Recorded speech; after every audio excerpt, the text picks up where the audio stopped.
জানিয়ে দিব এই মুহূর্তে আমাদের হাতে এসেছে গুরুত্বপূর্ণ আপডেট সংবাদের শিরোনাম। শুরুতেই থাকছে জামায়াতের টার্গেট ১৫০ আসনের জয়। এদিকে গড়ার আগেই ভাঙার শঙ্কায় এনসিপি সহ ৪ দলের জোট। আরও জানাবো জামায়াতের আমির হিসেবে আজ শপথ নেবেন ডাক্তার শফিকুর রহমান। এদিকে নির্বাচনী প্রচারণাকালে জামায়াতের হামলার তীব্র নিন্দা বিএনপির। সব শেষে জানিয়ে দিব লেবাননে নতুন করে হামলা চালিয়েছে ইসরায়েল।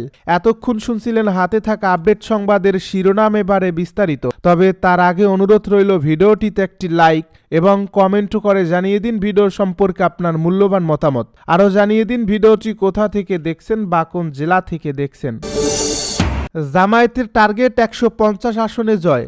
আগামী ত্রয়োদশ সংসদ নির্বাচন ঘিরে রাজনৈতিক অঙ্গনে প্রস্তুতির এখন তুঙ্গে। নির্বাচন সামনে রেখে সমমনা দলগুলো নিয়ে নানামুখী তৎপরতা চালাচ্ছে বাংলাদেশ জামায়াত ইসলামী।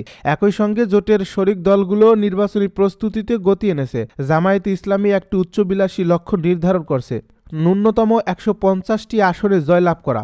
সংশ্লিষ্ট সূত্রের দাবি, সমমনা দলগুলো নিয়ে আসন সমঝোতার আলোচনা প্রায় চূড়ান্ত করছে জামায়াতে ইসলামী। এখন একটি সমন্বয় কমিটি শেষবারের মতো মাঠ পর্যায়ে জরিপ করছে কোন দলের কাকে মনোনয়ন দিলে জয়ের সম্ভাবনা রয়েছে। সেসব বিষয়ে তথ্য সংগ্রহ করা হচ্ছে। এরপর যোগ্যতা ও জয়ের সম্ভাবনার বিচারের সমমনা দলগুলো থেকে প্রার্থী মনোনয়ন দেওয়া হবে। এ নিয়ে দর কষাকষিও শেষ পর্যায়ে। চলতি মাসে না হলেও আগামী ডিসেম্বরের প্রথম সপ্তাহে এ বিষয়ে আনুষ্ঠানিক ঘোষণা আসবে। তবে যে আসনে যার জয়ের সম্ভাবনা আছে তিনি এই মনোনয়ন পাবেন, তিনি যে দলেরই হন না কেন। অবশ্য জামাত এবং তাদের শরিক দলগুলোর মধ্যে কোনো প্রচলিত জোট গঠিত হয়নি, বরং এটি একটি নির্বাচনী বা আসন ভিত্তিক সমঝোতার ভিত্তিতে নির্বাচনে অংশ নেওয়ার কৌশল হিসাবে চূড়ান্ত করা হচ্ছে। কয়েকটি দলের দায়িত্বপ্রাপ্ত নেতারা কালবেলাকে জানিয়েছেন, জামাতসহ ৮টি দল নিয়ে গঠিত সম্ভাব্য জোটের নির্বাচনী প্রস্তুতি দ্রুত এগোচ্ছে। জোটভুক্ত দলগুলোর মধ্যে আসন বন্টন এবং নির্বাচনী সমঝোতা নিয়ে আলোচনা অব্যাহত রয়েছে। নির্বাচনী কৌশল নির্ধারণ এবং সর্বোচ্চ সংখ্যক আসনে জয়লাভের জন্য শরিকদের মধ্যে একটি কার্যকর সমঝোতা স্থাপন করা অত্যন্ত জরুরি বলে মনে করছে জোটের শীর্ষ নেতৃত্ব। এ মুহূর্তে আসন ভাগাভাগি, অভিন্ন নির্বাচনী ইস্তেহার তৈরি এবং সম্মিলিতভাবে প্রচার চালানোর বিষয়ে আলোচনা হচ্ছে। জোটের সম্মিলিত প্রস্তুতি এবং এককভাবে দলগুলোর নিজেদের নির্বাচনী কার্যক্রমের অংশ হিসেবে ৮টি দলেরই প্রার্থী তালিকা শীঘ্রই চূড়ান্ত করা হবে। গড়ার আগেই ভাঙার শঙ্কায় এনসিপি সহ ৪ দলের জোট। ত্রয়োদশ জাতীয় সংসদ নির্বাচন সামনে রেখে কয়েকদিন ধরে বিএনপি ও জামায়াত ইসলামীর বলয়ের বাইরে গিয়ে তৃতীয় একটি রাজনৈতিক জোট করার লক্ষ্যে জাতীয় নাগরিক পার্টি সহ ৪টি দলের তৎপরতা নিয়ে নানামুখী আলোচনা হয়েছে। প্রস্তাবিত এই জোটের আলোচনায় এনসিপির সঙ্গে ছিল আমার বাংলাদেশ পার্টি, রাষ্ট্র সংস্কার আন্দোলন ও ইউনাইটেড পিপলস অব বাংলাদেশ। জোটে অন্তর্ভুক্ত করার জন্য জাতীয় সমাজতান্ত্রিক দল ও গণ অধিকার পরিষদের সঙ্গেও আলোচনা হয়েছে দলগুলোর। গতকাল বৃহস্পতিবার রাজধানীর শহীদ আবু সাইদ কনভেনশনে গণতান্ত্রিক সংস্কার জোট নামে নতুন জোটের আত্মপ্রকাশের সিদ্ধান্ত প্রায় চূড়ান্ত ছিল। তবে নানা মত পার্থক্যের কারণে শেষ মুহূর্তে তা স্থগিত করা হয়েছে। আর এই মত পার্থক্যের কারণে আত্মপ্রকাশের আগেই নতুন এই জোট গঠনের উদ্যোগ শেষ পর্যন্ত ভেস্তে যেতে পারে বলেও জানা যাচ্ছে। রাষ্ট্র সংস্কার আন্দোলনের প্রধান সমন্বয়ক হাসনাত কায়ুম কালবেলাকে বলেন, জোট গঠনের সিদ্ধান্ত চূড়ান্ত হওয়ার পর শেষ মুহূর্তে তা স্থগিত করা হয়েছে। কারোর বিষয়ে আপত্তি তোলা হয়েছে, কেউ সময় চেয়েছে, এখন আলোচনা চলমান। আলোচনার ভিত্তিতে এ জোট হতে পারে, আবার নাও হতে পারে। এবি পার্টির সহদপ্তর সম্পাদক মশিউর রহমান মিলু জানান একই ধরনের কথা। তিনি বলেন, হঠাৎ করে মাঝরাতে এটি স্থগিত হয়েছে। আমাদের শরিক যারা, তাদের ভেতরে ডিসকাশনের কিছু বিষয় আছে। এনসিপির অনেক জুনিয়র নেতা আছে, বোঝার জায়গা আছে। এই জায়গা থেকে আমরা একটু দেরি করছি। এনসিপির একটি সূত্র জানায়, বুধবার রাতে এনসিপির নির্বাহী কমিটির জরুরি বৈঠক হয়। এ বৈঠক সম্ভাব্য নির্বাচনী জোট নিয়ে নির্বাহী সদস্যরা মতামত দেন। এবি পার্টি, রাষ্ট্র সংস্কার আন্দোলন ও গণ অধিকার পরিষদের নির্বাচনী জোট হলে কি লাভ বা ক্ষতি হবে তা নিয়ে মতামত দিতে গিয়ে অনেকেই এ বিষয়ে ইতিবাচক মনোভাবের কথা জানান। জেএসডি এই জোটে যুক্ত হতে পারে, এ নিয়েও আলোচনা হয়। তবে আপ বাংলাদেশকে জোটে নেওয়া নিয়ে তীব্র মতবিরোধ দেখা দেয়। দলের একাংশ স্পষ্টভাবে জানিয়ে দেয় তারা আপ বাংলাদেশকে নিয়ে জোট করতে রাজি নয়। দলের বেশিরভাগ সদস্যই তাতে সম্মতি দেননি। এক্ষেত্রে অনেকের যুক্তি ছিল, কোনো প্ল্যাটফর্ম রাজনৈতিক দলের নির্বাচনী জোটসঙ্গী হতে পারে কিনা। জামায়াত আমির হিসাবে শপথ নেবেন ডাক্তার শফিকুর রহমান। বাংলাদেশ জামায়াতে ইসলামীর গঠনতন্ত্র অনুযায়ী 2026-2028 মেয়াদে তৃতীয়বারের মতো আমির নির্বাচিত হয়েছেন ডাক্তার শফিকুর রহমান।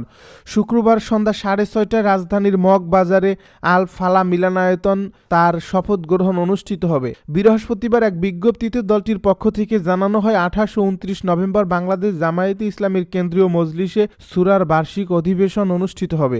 শুক্রবার মগবাজার আল ফালা মিলনায়তনে সন্ধ্যা 6:30টায় অধিবেশনে উদ্বোধনী অনুষ্ঠান অনুষ্ঠিত হবে। উদ্বোধনী অধিবেশনে জামায়াতের আমির ডাক্তার শফিকুর রহমান 2026-2028 মেয়াদের জন্য শপথ গ্রহণ করবেন। শপথ গ্রহণ ও উদ্বোধনী অনুষ্ঠানে দেশের বিভিন্ন রাজনৈতিক দলের শীর্ষ নেতারা, জামায়াতে ইসলামীর কেন্দ্রীয় নির্বাহী পরিষদ, কেন্দ্রীয় কর্ম পরিষদ এবং কেন্দ্রীয় মজলিসের সূরার সদস্যরা উপস্থিত থাকবেন। গত 2 নভেম্বর এক বিজ্ঞপ্তির মাধ্যমে তৃতীয় মেয়াদে তার নির্বাচিত হওয়ার বিষয়টি নিশ্চিত করে জামায়াত ইসলামী। দলটির ইতিহাসে এর আগে টানা 3 বার আমির হিসাবে দায়িত্ব পালন করছেন অধ্যাপক গোলাম আজম ও মাওলানা মতিউর রহমান নিজামী। গঠনতন্ত্র অনুযায়ী জামায়াতে ইসলামীর জাতীয় কাউন্সিলের সদস্যদের সরাসরি গোপন ভোটে 3 বছরের জন্য আমির নির্বাচন করা হয়। নির্বাচিত আমিরকে কেন্দ্রীয় নেতৃত্বের সামনে প্রধান নির্বাচন কমিশনারের নিকট শপথ গ্রহণের মাধ্যমে দায়িত্ব প্রাপ্তি সম্পন্ন করতে হয়। নির্বাচনী প্রচারণাকালে জামায়াতের হামলার তীব্র নিন্দা বিএনপির। পাবনার ঈশ্বরদীতে নির্বাচনী প্রচারণাকালে নেতাকর্মীদের উপরে জামায়াতে ইসলামীর স্থানীয় নেতাকর্মীরা পরিকল্পিত হামলা চালিয়েছে বলে অভিযোগ করছে বিএনপি। এ ঘটনায় তীব্র নিন্দা ও প্রতিবাদ জানিয়েছে দলটি। বৃহস্পতিবার গভীর রাতে দলের সিনিয়র যুগ্ম মহাসচিব রুহুল কবির রিজভী স্বাক্ষরিত এক বিবৃতিতে এই প্রতিবাদ জানানো হয়।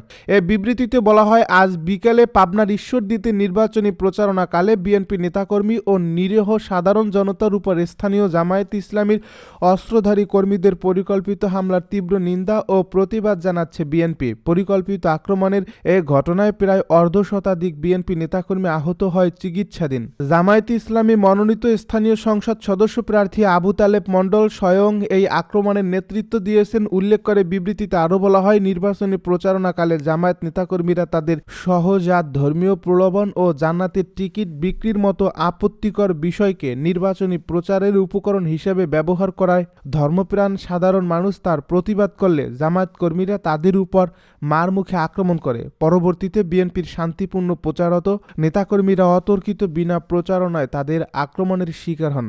এ বিবৃতিতে দাবি করা হয়, দৈনিক মানবজমিন পত্রিকায় প্রকাশিত ছবিতে জামায়াত কর্মী তুষারকে আগ্নেয়াস্ত্র হাতে আক্রমণরত দেখা গেছে, অথচ 2-1টি গণমাধ্যমে উদ্দেশ্য প্রণোদিতভাবে এই ঘটনাটি ভিন্ন খাতে প্রভাবিত করার জন্য বিভ্রান্তিমূলক সংবাদ প্রকাশ করছে। সহিংসতায় এই ঘটনার মাধ্যমে দলটির উগ্রতার নগ্ন চিত্র দেশবাসীর সামনে স্পষ্ট হয়ে উঠছে। বিএনপি শান্তিপূর্ণ রাজনৈতিক চর্চার প্রতি প্রতিজ্ঞাবদ্ধ। অপরদিকে অযৌক্তিক দাবি দাওয়ার মাধ্যমে জাতীয় সংসদ নির্বাচন বিঘ্নিত করার